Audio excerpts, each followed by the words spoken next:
Nana bilang kita lagi ada di lokasi wisata religi Sunan Ampel. Ya, benar sekali. Sebelumnya kita bawa pengen gini, samping saya ada Friska, Fadila, Agata, dan saya Dian. Saya Umam, saya Ilham, saya Andrian, dan saya Sri Nabila.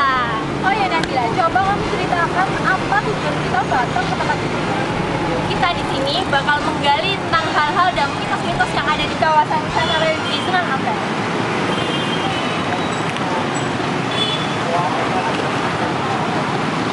Ada apa di dalam? Kalau gitu, langsung aja kita lihat di dalam. Ciki dong. Oke. kita akan memasuki makam Sunan Ampel melalui utama ini.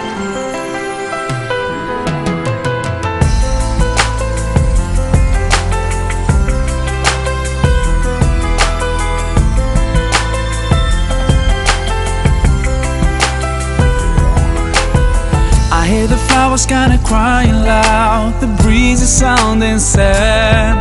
Oh no, tell me when did we become so cold? Ketika masuk melalui pintu utama ini, Anda akan dimanjakan dengan wisata belanja di kawasan Sunan Ampel. Terlihat banyak pedagang kaki lima di kanan kiri Anda yang menjual berbagai macam buah tangan yang bernuansa muslim. Bukan hanya pernak-pernik dan busana-busana muslim yang dijajakan di sini, namun Anda juga bisa menemukan wisata kuliner di tempat ini. Di sini juga tidak hanya jual oleh-oleh, juga makanan khas seperti di Timur Tengah. Mari kita beli. Bu.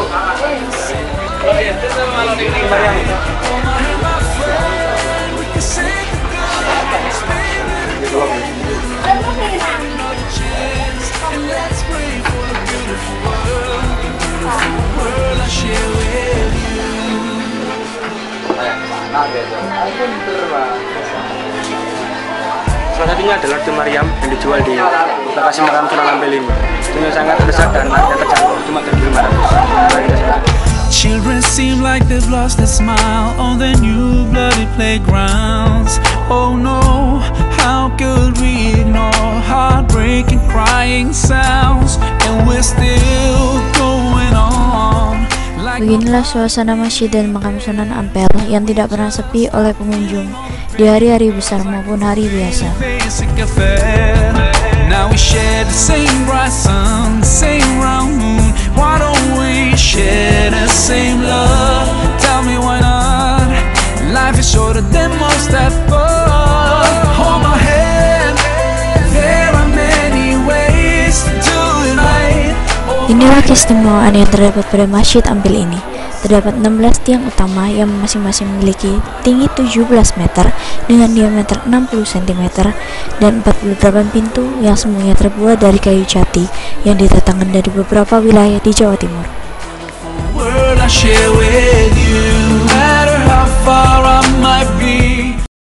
Meluruskan kiblat itu, nah beliau mencoba meluruskan kembali, ternyata kiblatnya masih sedia kala.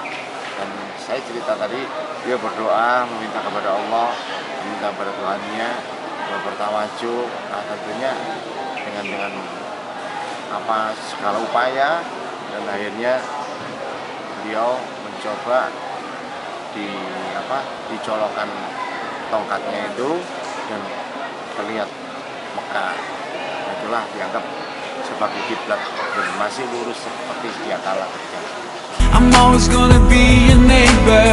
There's only one small planet where to be, so I'm always gonna be your neighbor. We cannot hide, we can't deny that we always gonna be neighbors. Your neighbor, my neighbor, we're neighbors. So hold my hand. There are many ways to do it right. Hold my hand. Turn around and see what we've left behind. Hold my hand. Kenapa bisa tahu kalau Mbak Soleh itu meninggal dan ada jasadnya 9 kali? Karena makam Mbak Soleh itu sendiri tidak satu tempat, ada beberapa berbeda-beda. Dan ketika dilakukan pembenahan ya, dilakukan makam-makam itu, dan ada orang mengatakan, oh ini Mbah Soleh. Oh enggak, ini dibongkar. Kalau Mbah Soleh kita satukan saja dengan yang satu. Dilihat, oh ini Mbah Soleh juga, yang mana? Dibongkar, sama-sama dibongkar. Ada beberapa itu ternyata bentuk bodi dan wajahnya sama. Akhirnya dikumpulkan dengan makamnya yang terakhir. Ceritanya. There are many ways to do it right. Hold my hand, turn around and see what we left behind. Hold my hand, my friend, we can save the good. Tentunya bersih ya, seperti itu, dan bermanfaat untuk santri, muridnya itu, untuk warga di sini juga. Dan itu sengaja dibuat sumur itu dulu kan masih kecil ya, pesantrennya kan masih kecil. Dulu pesantren itu musolanya kayak langgar-langgar kuno itu loh. Dulu kan ingat ya kalau di pondok-pondok yang desa-desa itu seperti itulah awal pesantren Sunan Ampel itu. Didirikan, Sunan Ampel mendirikan pesantren pada tahun 1392. Sunan Ampel datang ke tanah Jawa ini tahun 1390. 2 tahun kemudian membuat pesantren, dan 4 tahun kemudian membuat masjid. Di mana masjid itu tentunya tidak seperti musala yang dipakai dulu kan. Pesantren itu dulu seperti itu, kayu gitu kan, sederhana, sangat sederhana. Dan sebelahnya ada sumur, dan sumur itu yang sampai sekarang dipakai. Nah, kenapa Sunan Ampel membuat di dalam masjid? Sengaja Sunan Ampel dibiarkan, dan itu tetap dijadikan mata air yang dipakai untuk para jamaah dan muridnya itu. Karena Sunan Ampel berdoa di situ untuk sumur. Dan setelah itu, ketika ada masjid seperti sekarang ini, di sekelilingnya itu ada seseorang dan beberapa orang yang membaca zikir, membaca Quran dan selawat. Dan itu zikir dan selawat itu adalah energi.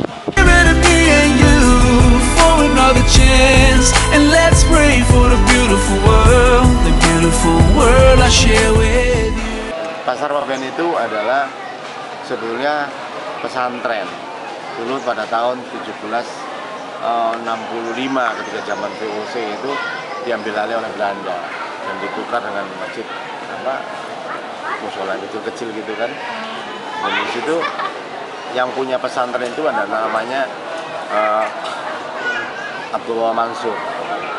Abdullah Mansur, ayahnya Abdullah Mansur itu Abdul Karim yang saya ceritakan tadi. Ayahnya lagi Abdullah Karim, ayahnya lagi Ali, ayahnya lagi Khatib, ayahnya lagi Ahmad, itu Pangeran Ketandur, ayahnya lagi Ja'far Shadiq, ayahnya lagi Sunan Ampel. Jadi cucu yang berapa ini? Cucu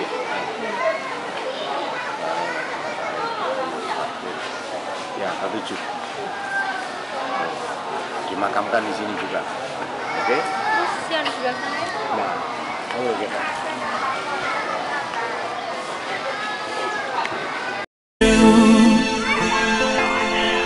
Ya memang dari niatan ya mau ke Wali Lima, terus ini salah satu tempatnya yang mau didatangi memang. Ya apa ya, tempatnya bagus, terus cukup ramai, habis itu ya enak lah di sini. Ya menurut saya memang harus dilestarikan karena ini sudah dari dulu ya anunya orang Islam kan. Terima kasih ya Bapak.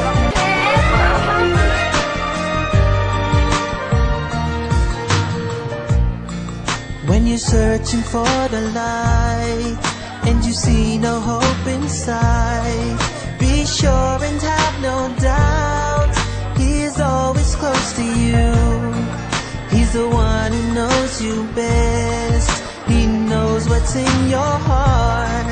You'll find your peace at last if you just have faith in Him. You're always in my heart and mind. Your name is mentioned every day.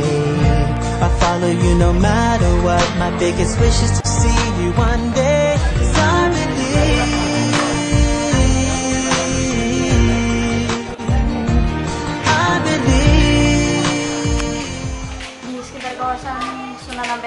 juga terdapat kampung Arab.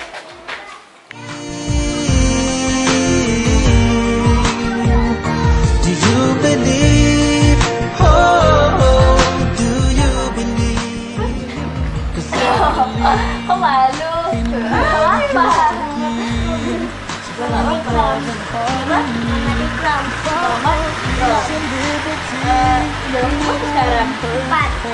Di sini ya dari lahir ya.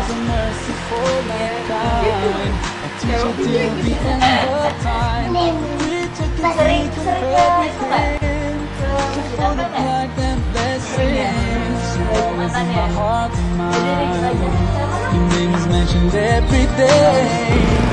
Di kawasan Sunan Ampel ini terdapat parkiran bus untuk kawasan religi Sunan Ampel. Namun parkiran bus ini hanya dapat menampung 35 bus saja.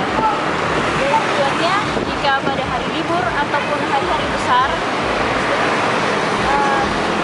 bus tersebut mengganggu jalan karena terlalu banyak dan tidak ada tempat yang memadai untuk parkir.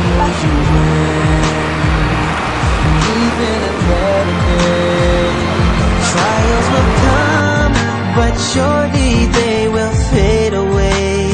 If you just believe what is basic, just open your heart And let His love